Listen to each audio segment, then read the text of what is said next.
Hey everyone, and welcome back to another Etheria restart video. So after the balance patch, guys, I've been going through a couple different things that I thought were interesting on that balance patch. And today's video, I really have to just highlight the changes that they made to two characters and a character that's coming out, as well as Halloween. This change going to 100% chance skill cooldown is super cool. I love that all the RNG is absolutely gone. It's amazing. On top of that, you can pair Halloween with Time Weave, which is another 35% chance to reduce skill cooldowns on the animus that is using it. So, the two characters that we're talking about today, essentially three, are the skill cooldown characters that I've talked about in prior videos, which is Tsukiyomi, uh, Kazuyo, I think is her name. Yeah, Kazami Kazuyo. And then Mia, to an extent. She does have some slightly different wording than Tsukiyomi and Kazami. But whenever the new character comes out, Mizusumi Aya, this is like another character that can work with this concept. Now, these concepts, I think, do work in PvE, mainly for people that are starting the game, trying to progress. Like on my free to play account, which I'm still playing, by the way, guys, it's just I told you the updates were going to come a lot later because I was in the grinding phase, right? I'm doing health for just trying to get the right gear before I can step up to Aurora or see if some certain changes take place within the game. And in all honesty, I'm almost certain that the buff to Kazami and then the buff to Halloween is going to be able to help me beat Aurora uh, on Inferno. I'm pretty sure it's going to be the first Inferno I beat. Okay. So anyway, let's talk about this. Okay. The one of the changes that they made to both Kazami and Tsukiyomi is they changed the wording on their skills that reduce skill cooldowns and shell cooldowns for all of your animuses. They changed it so now these skills also reduce the cooldown of both Tsukiyomi and Kazami Kazuyo. And like I said, the new green healer that comes out next week also has the same exact wording. So the new healer is a bit better than Mia is in regards to this concept that we're going to talk about today. Mia, though, I mean, her skill 3 is absolutely nuts. So if they change this to reduce her skill cooldowns as well, this might be like way too good. Because you'll see how often Kazami and Tsukiyomi get their skills off by utilizing Halloween, Time Weave, Swift Rush, both on a 12-piece set, along with their skill cooldowns. It's really cool. And then I'm going to touch a little bit on Arena because I think Kazami and both Tsukiyomi are kind of the answers to allowing Control to do their thing still in the meta, whether that's a good thing or a bad thing for you guys. So on Aurora, I was testing this concept a little bit. The nice thing both about like Mia and Kazami is they have a dispel. So this is a great instance where I don't think you would need Viper. Now, again, this is for somebody who's progressing through the game, might be stuck on the Hell 2, bottleneck, maybe the Hell 4 bottleneck, trying to get into Inferno. One of the things that people struggle with the most is breaking the shield, the curse shield from Aurora, because Ling Luo's healing skills are a bit too long, right? So on my account, on my free-to-play account, if I bring in Kazami and Halloween with Swift Rush Time Weave on a 12-piece set, the amount of times that Ling Luo is going to be able to get her heals off is absolutely insane. So I'm running Tsukiyomi and Kazami both in Halloween. Because I have Ling Luo in here, I can also run Mia on Halloween with the same setup. I don't need to run her on Gigabyte. I also have her on like Evil Guard and things like that. But I don't need to do that. the reason I had her in this concept was for like one shot teams and things like that. But that's beside the point. Because I have two healers in here, I can run her on Swift Rush Time Weave to also decrease her cooldowns. Now the Yelly here, even if you have what's her face here, Sybil built, Sybil can slot in for the Yelly 100%. And this is not a guide. I just want to show you how often the Kazami and the Mia and the Ling Luo are doing their thing. Like, it feels like they never have any skill cooldowns. It's super, super cool. So I have the Ling Luo in front of the Tsukiyomi on purpose because Tsukiyomi's going to boost the Yelly.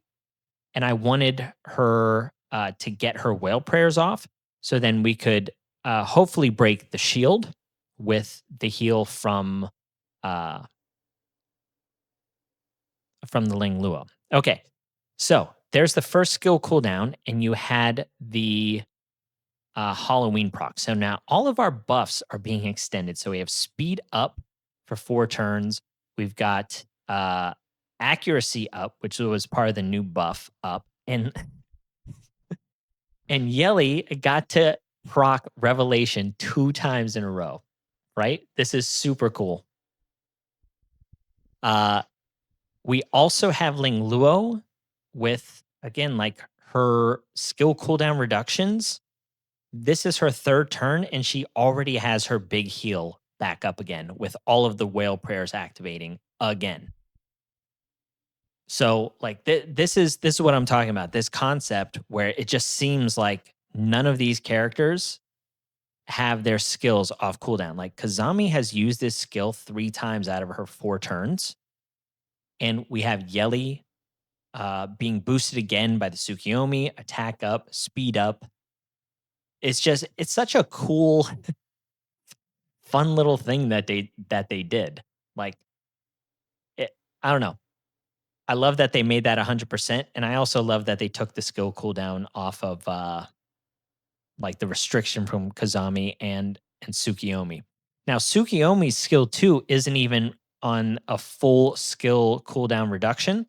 Ling Luo can also get a 4-turn cooldown on her skill. What is it? On her skill 3. Okay, another revelation proc. And again, like if this was Sybil, the same things would be happening. Where the revelation is the thing that's procking. So another cooldown reduction of everyone's skills, another big heal coming through. Another turn meter push. So yeah, I don't know. It brings me a lot of joy to see that. Now, in some of these other cases, you could be running like an artisan and a viper instead of like a Tsukiyomi. If you just wanted to run the Kazami and the Mio and have just a little safer run, but I just wanted to showcase the full cooldown reduction kind of style, which is pretty neat. So you can also do like similar things on Terrormaton. The problem is you can't really use Tsukiyomi in here, but once the green healer comes out, you can slot her in for like the Sonya, and this will be super safe. But the cool interaction with this team on Terramaton is Valerian's skill cooldown on her skill 3 is super long. Now, this team isn't like speed tuned or anything, where if it was, we could even have the Valerian go fast because we could have her go in front of both Mia and the Kazami. And in that case, both of their like skill cooldown reduction abilities would be going off and reducing Valerian's skill cooldown on her skill 3 by 2 turns. And as we saw with like the Tsukiyomi and stuff, you're looping back around to Kazami's skill cooldown reduction a lot more too. So if we had better builds and all of that on these characters, this would be a much like safer run. The thing is I just threw like a bunch of gear on these characters and just threw them in because Ideally, you would have, some effect accuracy on your Mia. You would have, maybe even a little bit of effect accuracy on your Kazami, because she does have a dispel, which is really nice because the Terrormaton is kind of tanky because he gets the defense up and everything of that nature. So you saw there, the Valerian put up her hazy dream shield again right after she snapped out of it. That's usually pretty unheard of. So I really like this. The other thing you can do, you can run Kachi the guard. He extends debuffs. He puts up the immunity defense down. Like you can build some super super tanky, like 100% clear teams using this concept. We actually might get smoked here. Okay, so Valerian pops out of her thing. We heal everybody up. So she's got 2 turns before she brings her shield back, but I guess the Sonya ended up saving us there. So yeah, like I'm just trying to show you this as a concept of how the cooldown reduction stuff now on these 2 characters is pretty insane. Seeing as how like cooldowns won't even truly matter anymore. So I really like it. Fun stuff. So at this point, I didn't even see that Valerian got her hazy dream back again. So that's cool. So we have the cheat death off. They're also reducing her skill cooldown again. So she's down to one. She's down to 1 turn again on the hazy dream. But I think Chloros kills here. Up close. So yeah. Now I did test this in Arena, and I tested it against a pretty good tank team. But I do think that control can still work. And the Kazami is the key here because she does put up the cooldown reduction, speed up, and accuracy up. That can't be overlooked. The accuracy is a big thing because effect res is just pretty rampant amongst the healers, amongst the tanks like Tiamat and stuff like that. So I do think it's an option. So I'll show you because I don't have Summit Arena available to me. So I was kind of just play testing against some of the higher end people that were like in Master or whatever. And this guy's got a great defense, by the way. You see, I was troubleshooting some stuff. I was just like, okay, how would control work against tanks in the upcoming meta? So at first, I tried Heinrich to see if, I was like, okay, we really have to put up the wound, especially with this guy running 4 ambers. So, like, whenever amber procs, you have to make sure that the heal block is up. So at first, I tried just with like the Kazami. I was going to try and control her and see if she could still work. I don't think I needed to bring in the Hazuki Hikari here, just because the healing, like the heal reduction from her passive, I don't think is enough with a well latticed out, healing team with the Sonya and the Fusho. But long story short, this obviously didn't work. Then the next run I went through, I was just like, okay, maybe I need a little more DPS, a little more tank. Maybe I don't need to bring, Heinrich. And the plume ended up just being a real problem. So I eventually got to a point, and also this did not work. Like I hung in there for a decent amount of time. I was trying to like take down the damage from the Tiamat. I was trying to control the Sonya, but there's just too much turn meter push from the plume. Like the plume is a very, very strong character. So this ended up not working either. The third team that I tried was I now brought in Tsukiyomi for like multiple cooldown reductions. Now, if she also had a 4-turn cooldown reduction instead of 5, where if this was fully latticed, I think a team like this could be interesting because it's possible for you to maybe have a permanent petrify on the team. I will also say that from a control standpoint, I think freeze really needs to be looked at. So Nahor is a big thing, right? He's got the defense down, he's got the freeze and resistance down. The reason why that's important is because you can't turn meter push when you're frozen. Where you can with like petrify or sleep or something like that. So that would reduce the amount of times that the enemy team here is getting the turn meter push from both Plume or Strive if they were to be wearing it, right? So this one, I was just like, oh, okay, this concept is pretty interesting.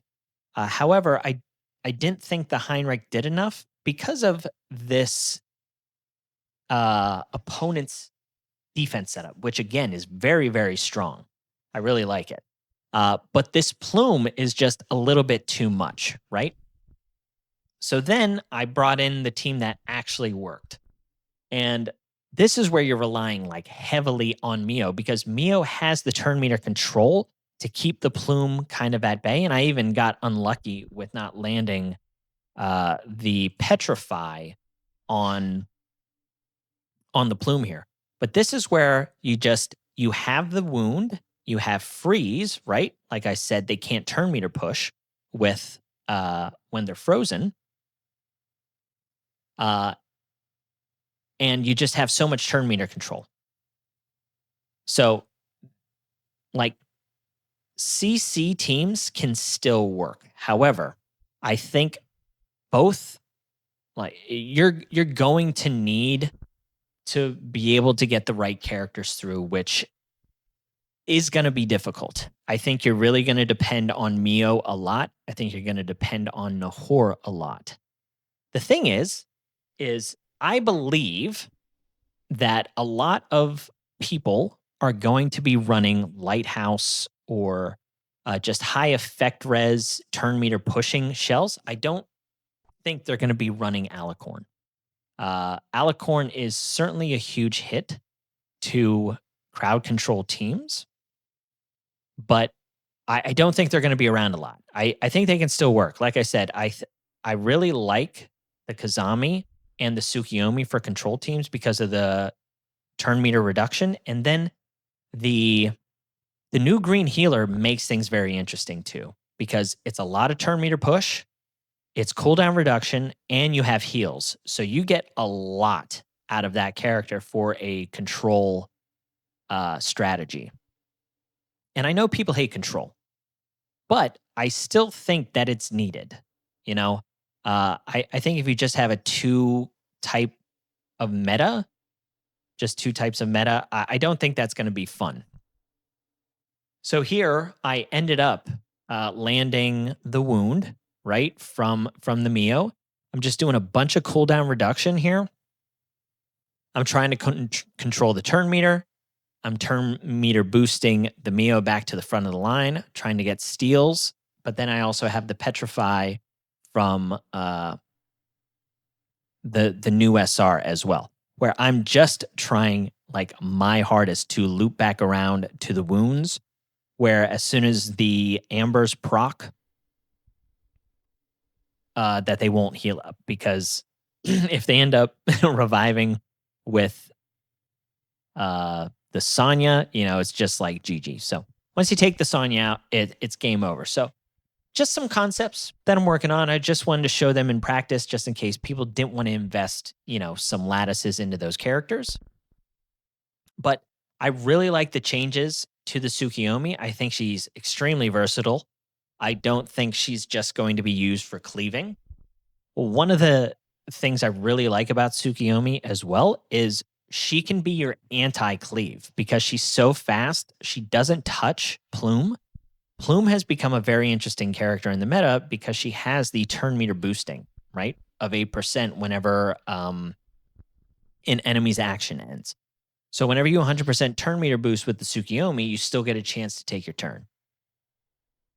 So you're able to cut in front. You're able to stun, turn meter pushback. Those cleave enemies without without Plume really doing her thing. So yeah, I really like the Tsukiyomi change, allowing control to still be a thing for her. And then the Kazami changes are just really strong as well. Like the accuracy up and the speed up is really nice. And I didn't even mention this dispel along with the 50% chance to reduce an animus's skill cooldown by 2 turns. This is a great ability to use on Fusho. Being able to reduce or increase the skill cooldown of her Moonlit Veil like can make or break a win for you. Because if you push this back, to a 2-turn cooldown and she doesn't get this off, it gives you a fighting chance. And like I said, the other character that I think is going to be very important is Nahor. The freeze here, it says target cannot take action or gain turn meter. So the turn meter pushing, both from Fusho, both from Plume, Strive, all of those abilities, even, what's her face? Freya. I think freeze ends up becoming a bigger thing. So I also think that that Kraken could end up becoming a pretty big piece of the puzzle too. He's got big turn meter pushback. This is a 4-turn cooldown, which I think is manageable. You were seeing on the Mio as well, her looping that we were doing in that showcase there not too long ago, if I can find her. Right here. Her skill cooldowns are also on 4 turns. The wound and the freeze is on 3, which is obviously better than the Kraken. But the Nahor also has some shorter cooldowns. This is on a 3-turn, yeah. This is block and then also freeze. So instead of the wound, you're getting block, but that can also be kind of nice against, I guess your hold-ins, anyone who's trying to utilize the shell that gives you defense. I forget the name of it right now. I'm drawing too many blanks on this video. Artisan. So yeah, anyway, I just wanted to talk about those changes. It's pretty interesting. I'm really, really excited for the new Summit Arena to open here in 9 hours and really try and get into Mythic this go round. I think I've got some decent strategies. I'm still going to be trying to play control. That's where most of my lattices are, but I think I can play a form of like control and tank in a way with some opportunities to cleave here and there. So long story short, guys, I appreciate you watching the video. Let me know your thoughts on, the Halloween change and the changes to Kazami and Tsukiyomi. Yeah. All right. Have a great weekend. Catch you on the next one. See ya.